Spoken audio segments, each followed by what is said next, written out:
De notre côté, nous avons mis à l'épreuve un groupe de spécimens en les parachutant 2 jours durant dans une forêt, sans eau et sans nourriture. Comment vont-ils se débrouiller ?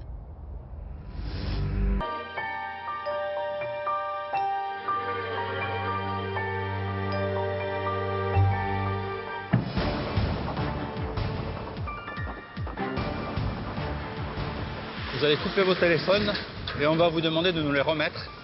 Comme ça, ils seront en sécurité, ils ne seront pas cassés, ils vont être étanches. À partir de maintenant, on va vous donner plein de conseils. Écoutez bien ce que l'on vous dit et ce qu'on va vous transmettre.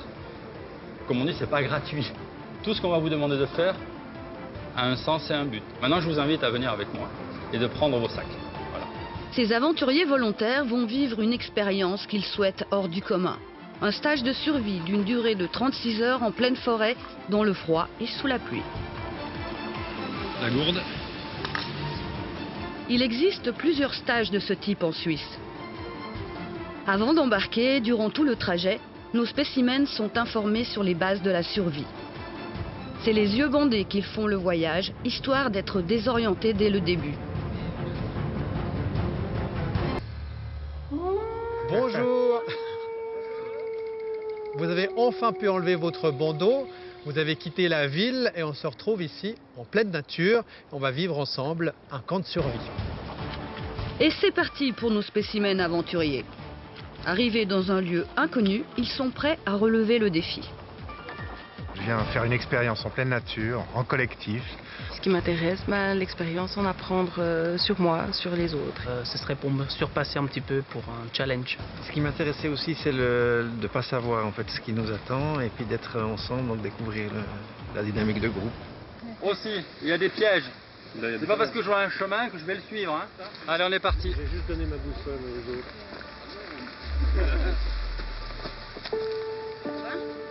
Une longue marche commence. Rapidement, les plus sportifs prennent les rênes du groupe et aident leurs compagnons d'aventure. Munis d'une carte et d'une boussole, leur première mission, trouver l'emplacement du bivouac. Là où on monte. Là. Passe par là. T'as dit par là, mais là ça m'a l'air un peu... C'est tout droit où? On est dans la merde. Nous on était là, et puis après on s'est retrouvés par ici. Tous n'ont pas le même sens de l'orientation. Sous la pluie et sur un terrain accidenté, la tâche s'avère encore plus difficile. Nos spécimens se perdent à plusieurs reprises. Espérons qu'ils arriveront à bon port. Nous on a fait le pire de la montée là. Moi c'est bon.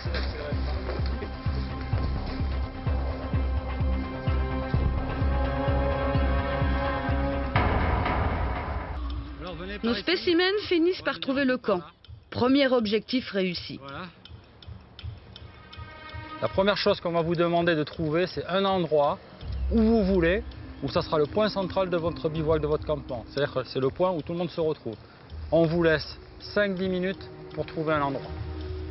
Pas le temps de se reposer, il faut faire vite. Avant la tombée de la nuit, il faudra construire son abri. On pense avoir les bons réflexes. Et en plus, si on est en groupe. Donc, effectivement, le groupe va dire tout de suite, je vais chercher à manger. Parce que notre instinct, aujourd'hui, dans nos modes urbains, on pense à manger. On travaille, on mange, on travaille, on mange, on rentre chez soi, on va manger. Donc aujourd'hui, en fait, ce n'est pas la bonne réaction. La bonne réaction, ça va être l'abri. Dans les 3 heures, il va falloir que je trouve le moyen de m'abriter. Si je trouve le moyen de m'abriter, on va tout de suite partir vers le feu. Et en fait, dans les 3 jours, je dois trouver une solution pour avoir de l'eau potable. En dernier lieu, en fait, on va vers la nourriture. Différentes techniques leur sont enseignées pour construire les abris. D'après vous, à quelle hauteur je vais mettre mon hamac? Donc, à hauteur du sol. 1,20 m, c'est juste, mais il y a une vraie raison. Si on tombe de moins haut. C'est aussi une bonne déduction. Mais il y a des insectes. Il y a tout ce qu'on appelle les rampants. Et un rampant, il s'arrête avant 1,20 m. Donc si je veux être tranquille pendant Certains s'occupent des abris, d'autres apprennent à faire du feu sans allumettes, grâce aux conseils avisés de David, instructeur de survie, lui aussi. Ce que je prépare, c'est un petit nid. Et puis je vais essayer de mettre vraiment la braise au centre pour pouvoir vraiment chauffer, puis à la limite souffler pour lui donner juste l'air qu'il faut. C'est pas dit que je vais y arriver aussi, mais c'est bon.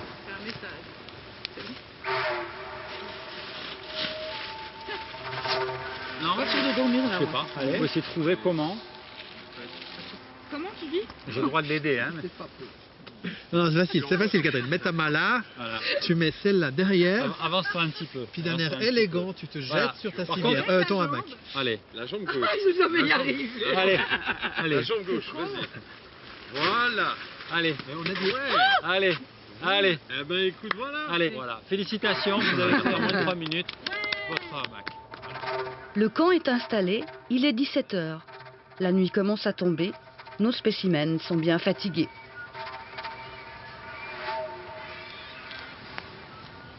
Ça fait 10 heures que vous mangez pas, plus ou moins. Comment ça se passe? C'est supportable pour l'instant, au niveau de la faim. Après, on a soif. Ouais, mais j'ai envie de manger une bonne fondue chinoise, mais la soif, ça va. Et la fatigue? On sent qu'on commence à avoir moins d'énergie. Parce que vous avez construit votre abri, Parce là. qu'on a construit des abris, parce qu'on a apporté beaucoup de bois, parce qu'on a marché à travers toute la forêt.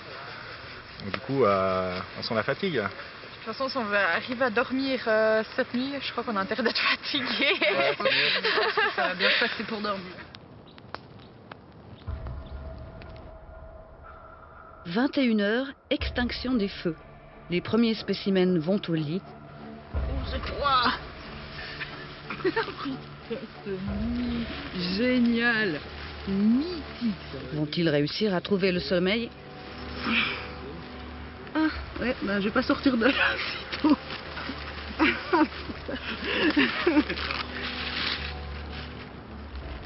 Au revoir. Bonne nuit. Je te souhaite une bonne nuit. Bonne nuit. Nos spécimens vont passer la nuit dehors, dans la forêt, un milieu pour eux inconnu et sombre. Comment vont-ils vivre cette expérience? Vont-ils avoir peur? Une chose est certaine, il n'y a pas d'instinct de survie sans le sentiment de peur. La peur agit comme une sorte de bouclier protecteur. C'est elle qui nous permet de réagir face à un danger imminent. On dit d'ailleurs que dans ces moments risqués, nos sens s'aiguisent pour être plus performants. Mais est-ce vraiment le cas? C'est ce qu'on a essayé de comprendre. Lorsque nous nous sentons en sécurité, notre cerveau filtre les informations qui nous parviennent de l'extérieur pour ne garder que celles qui sont pertinentes. Une sorte de barrage qui évite sa surchauffe. On n'est pas programmé pour tout traiter, on est programmé pour traiter ce qui est nécessaire à notre bon fonctionnement dans un contexte précis. Les informations des organes des sens vont converger vers une partie du cerveau qui s'appelle le thalamus. Puis au niveau de ce thalamus, il y a un filtrage des informations qui vont pouvoir continuer leur chemin et être perçues de manière consciente. Dans les moments perçus comme dangereux, par contre, ce barrage saute. Une plus grande quantité d'informations est ainsi acheminée jusqu'à la conscience. Voilà la lampe de poche. Donc ça, c'est une caméra. Pour vérifier ce phénomène d'acuité des sens, nous avons demandé à 2 spécimens de traverser une forêt, seuls dans l'obscurité. Vas-y, à tout à l'heure. À plus tard. Lorsqu'on se retrouve dans une forêt au milieu de la nuit, on va percevoir ceci comme inquiétant et les vannes au niveau du thalamus vont s'ouvrir et nos sens vont se mettre en éveil et la combinaison de ces deux effets vont faire qu'on va pouvoir non seulement détecter des stimuli qu'on détecterait a priori pas autrement, mais également les interpréter. J'ai l'impression que mes sens, en tout cas l'ouïe, la vue, sont beaucoup plus en alerte qu'habituellement. Oh là là. Ah, j'ai cru voir une ombre et oh, les jetons. C'est rien, c'est mon imagination. Mais un élément qu'il ne faut pas négliger, c'est le phénomène de l'attention, c'est-à-dire que non seulement on aura des sens qui seront effectivement dans une certaine mesure plus efficaces, mais on sera aussi plus apte à interpréter et à focaliser notre attention sur l'un ou l'autre de ces sens. Ah, ça y est, je suis rassurée. J'arrive à bon port. Et voilà, De côté, nous avons mis à l'épreuve un groupe de spécimens en les parachutant 2 jours durant dans une forêt, sans eau et sans nourriture. Comment vont-ils se débrouiller ?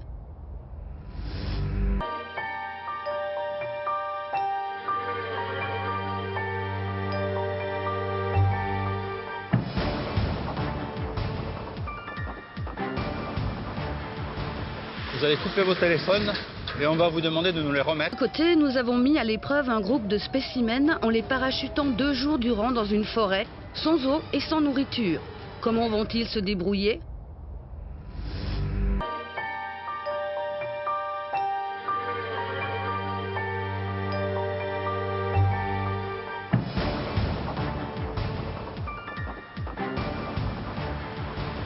Vous allez couper vos téléphones et on va vous demander de nous les remettre. À côté, nous avons mis à l'épreuve un groupe de spécimens en les parachutant 2 jours durant dans une forêt, sans eau et sans nourriture. Comment vont-ils se débrouiller ?